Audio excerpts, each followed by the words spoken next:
Welcome to The Explainer.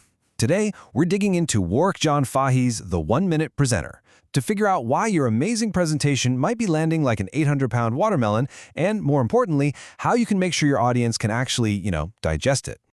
Okay, let's dive right in. We're going to start with this really powerful and, kind of strange metaphor that gets right to the heart of why so many presentations today just fall flat.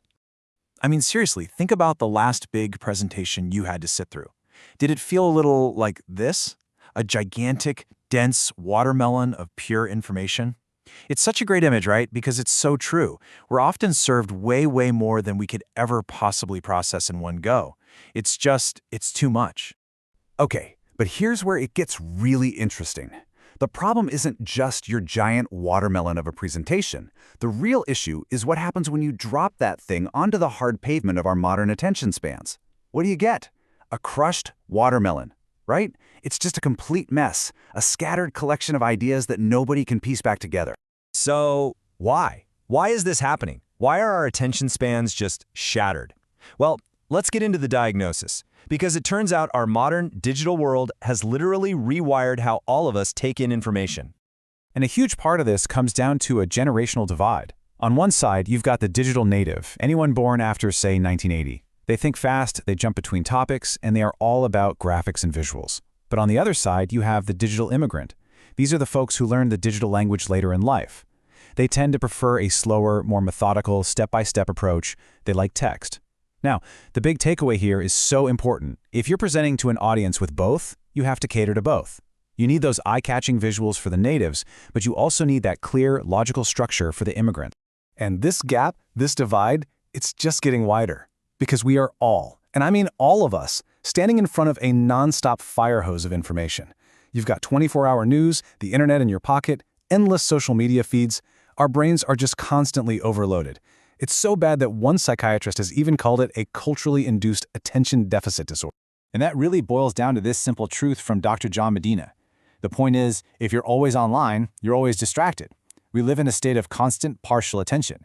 And that means the traditional, long, linear, text-heavy presentation, it's fighting a losing battle before you even say hello. Okay, so that's the problem. It sounds pretty bleak, right? So what's the solution? How do we actually fix this? Well, it's a journey. And the very first step on that journey has absolutely nothing to do with your slides, your data, or your bullet points. It's all about mastering the inner game. Yeah, becoming a great presenter isn't something you just do overnight. It's not one giant leap. It's a process, a series of steps. And as you can see here, the very first stop on this journey, before you even start thinking about your audience, is all about tackling that single biggest obstacle, the one that's right inside your own head. And what is that obstacle? It's fear. But we're not talking about the healthy, oh look, a tiger kind of fear. We're talking about a conditioned fear. You know what I mean.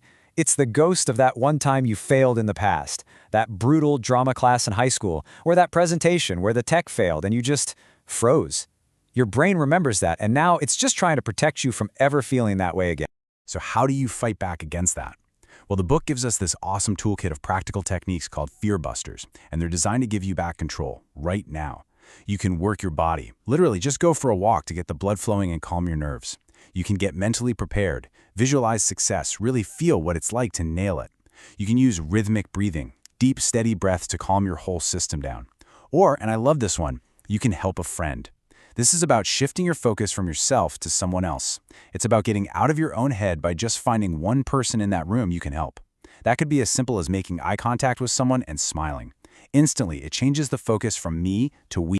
All right, so once you've managed your inner game, once you've got your own head straight, the spotlight has to shift completely. It needs to move to the single most important person in the room. And spoiler alert, it's not you, it's your audience. But to really understand your audience, you've got to go way deeper than the surface stuff. We usually focus on demographics, right? Age, job title, that's the tip of the iceberg, the stuff you can easily see. But the real magic, the real connection, that happens when you explore the psychographics, the massive part of the iceberg hidden underwater. We're talking about their values, their fears, their secret hopes, what actually makes them tick. And there's this really powerful technique in the book to help you do exactly that. It's called creating a golden avatar. Now, this isn't just about listing some facts. This is about building a character.